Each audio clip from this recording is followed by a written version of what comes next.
Let me summarize the entire PMP and let me use the case study of Burj Khalifa. I'm actually sitting in front of Burj Khalifa. So let's go with that.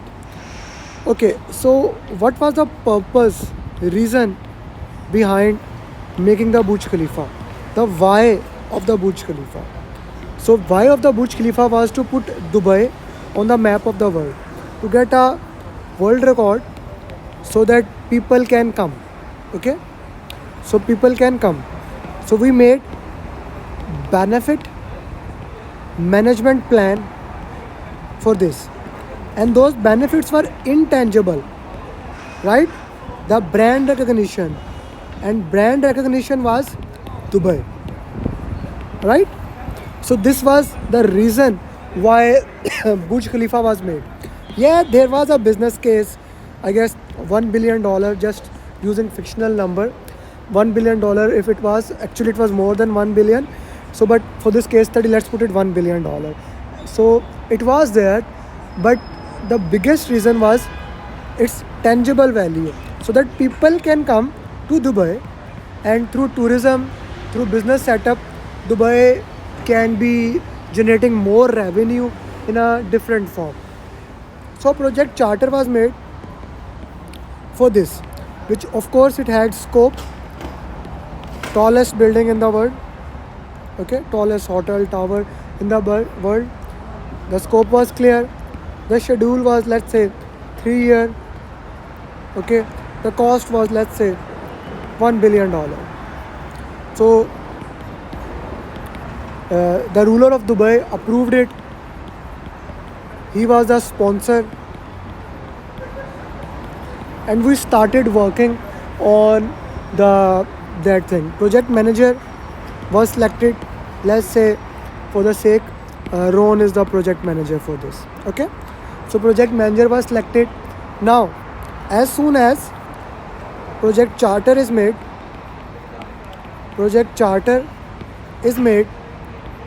Ron made the assumption log. Now, assumption log was that funds will be available when we need it. We will be handling the design risk, and so on. The assumption log was made. Then we started identifying who are the stakeholders, right? So the stakeholder was, if I just put it, the ruler of Dubai, who is the sponsor. Okay, then president of UAE, of course, since Dubai is the part of UAE, so president of UAE is then of course crown prince of UAE, all those sponsors, RTA, police, and all of the government entities. So he identified the stakeholders, put it into the stakeholder register, classify them upward, downward, inward, outward, sideways. So he classified them. Then of course he used power interest matrix to identify who are the high power, high interest, low power, low interest, and all those stakeholders. And this was the most important, number one. Number two, stakeholders. But they were also important, like media was paying attention to this.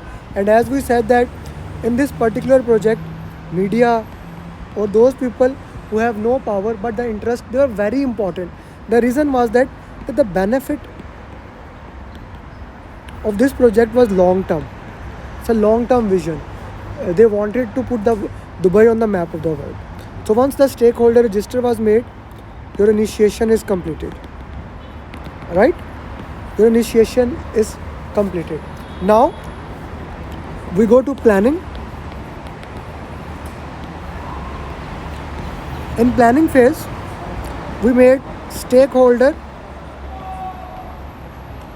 management plan or engagement plan. Here they check the current engagement level of the stakeholders. Are they unaware, resistant, neutral, sportive, or leading? What is their current engagement level, and what is my desired engagement level? Of course, let's say if I talk about the ruler of the Dubai, he needed him here. Let's say it's ruler of Dubai, he should be here. His engagement level should be here. Otherwise, he could not get the sponsor, the money, the things like that. So he made stakeholder engagement plan, which had strategies to engage the stakeholders. So stakeholder engagement plan was strategies to engage this stakeholder.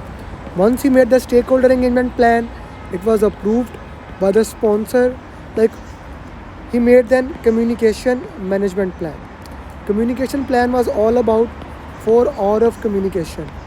Who needs the right information? At what time we need to give him information? Right time to have the right impact to the right people. It was very important to give only the information what is needed, when it is needed, knowing why it is needed, how it will be delivered, where we can deliver it, how effective it was, because some of the information was confidential. And of course, Dubai is a home to more than 100 plus nation.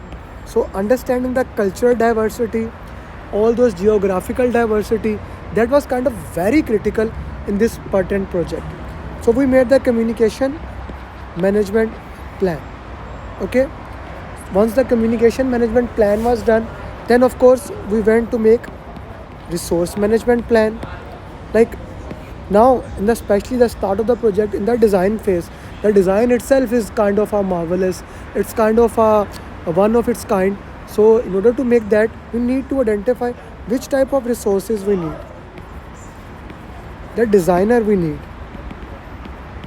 the construction team we need, okay, the installation team that we need, the cranes we need. So all the type of resources, what type of resources need, when we need those resources, how we are going to get these resources, that's another interesting thing. What type of skills of those resources are required, right? So and once those resources are there, how do we are gonna manage them? It was defined in the resource management plan. So we have our resource, stakeholder, communication management plan.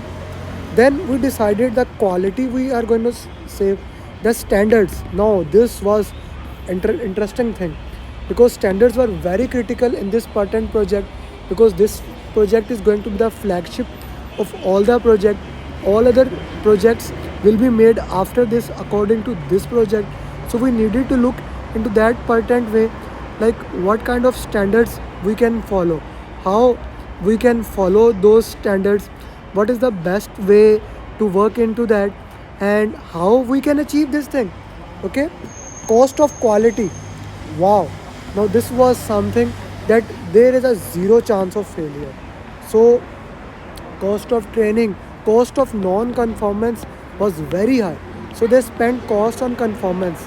There cannot be any failure. This project has to be failure proof. So they spent a lot of money on cost of quality. So once the quality management plan was approved, quality matrix was made, right? Now quality management plan is ready, quality matrix is ready. They decided what they can procure and used procurement management plan to, this is procurement management plan, to define the strategy that they are going to use, which strategy they are going to use, how they are gonna do, like make procurement statement of work. Now there are so many things that was involved in the construction of Burj Khalifa. So they wanted to make sure that whatever the procurement strategy they involve, it is fair, procurement statement of work is written properly, contract types are defined, the tolerance were defined. Okay, so we have scope plan, schedule, cost, quality, procurement, risk. A big thing was made about the risk tolerances. As I said, that the risk tolerance when it comes about the failure, the tolerance was very low. But another way, some tolerances was very high. So they basically looked into that, what tolerances we can work into that, how we can look into that, how we can like use that tolerances to the best beneficial for the organization. risk management plan was made, and then risk was identified and put in the risk register. They were ranked qualitatively and quantitatively, and their response were made. Now this was being made, then they went to make the scope into detail of the project. All these plans were made iteratively. Like, it's not that risk plan is made later and scope plan is made before. All the plan are being made simultaneously. When they were making scope management plan and requirement management plan, we divided the life cycle, which life cycle we are going to have. So a hybrid life cycle was used. Why? The design, it is the one of its kind. Okay, and a lot of the things are being done in the way of hybrid, both agile way, because this is the first of its kind, and of course a lot of things in the constructions were done in the productive way. So for those construction people who says that we are not familiar with the productive, hey guys, this project was first of its kind. How can you make it in a productive way? It has to be in the hybrid way, right? The project was done in the hybrid way. Of course the scrum methodology was used here. Okay, and if you want to know detail of the scrum, I will put it a link in the video. You can watch that video, that can help you understand the agile through this pathway video, that can also help. So once the scope baseline, which is basically a combination of project scope statement plus WS dictionary, was made, we made scope baseline, schedule baseline, and cost baseline. Once those baseline was made and agreed, the plan was completed, right? The planning is completed. Now we started doing execution. In execution there were so many issues that were raised, because this was first of its kind. They needed to maintain the issue log.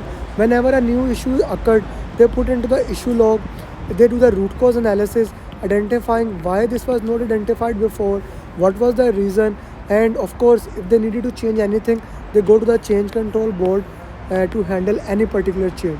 One of the biggest issue that occurred was they ran out of the money, because the project of such a high stature, they always go over budget. But as I said earlier, this project was being started on the reason because the project was so important, the benefits were so important. So of course the president of UAE facilitated the team. He actually facilitated in the money part of the range, so that it can help into that. So that was helped into way. Change control board helped it in dealing that issue, managing a diverse team, developing them, identifying their training need, and working with them was an interesting thing. Engaging stakeholder was an interesting thing. Conducting procurement throughout the project was also an interesting thing, how the procurement could be done with them. We were monitoring and control, reports were being shared throughout the project. And finally, when the project got completed, the project was closed and it has been transferred to the operations. Okay, now the project is in the operation phase. So if you look into that, the need assessment was done, business case, benefit management plan was done, project was made, initiation, planning, execution, monitoring and control, and closing. Once the project was closed, the project was given to operation phase. And that is kind of a summary of the entire PMP in the terms of Burj Khalifa. Guys, do tell me, did you like this case study view of understanding? And if you want me to improve it, do give your suggestion in the comment box. If you are joining to this channel for the first time, do let me know how did you like this video, and do let me know what else I can do to make this PMP simplify for you. Let me tell you, this PMP, this video is made on this way because I was pondering on this thing, how I can make PMP simple, and I thought, okay, let's make a case study. So do let me know how did you find this one, what was the like, and if you want to join the PMP, feel free to contact me at this number or email me. Thank you very much. Loved it that you are watching this thing.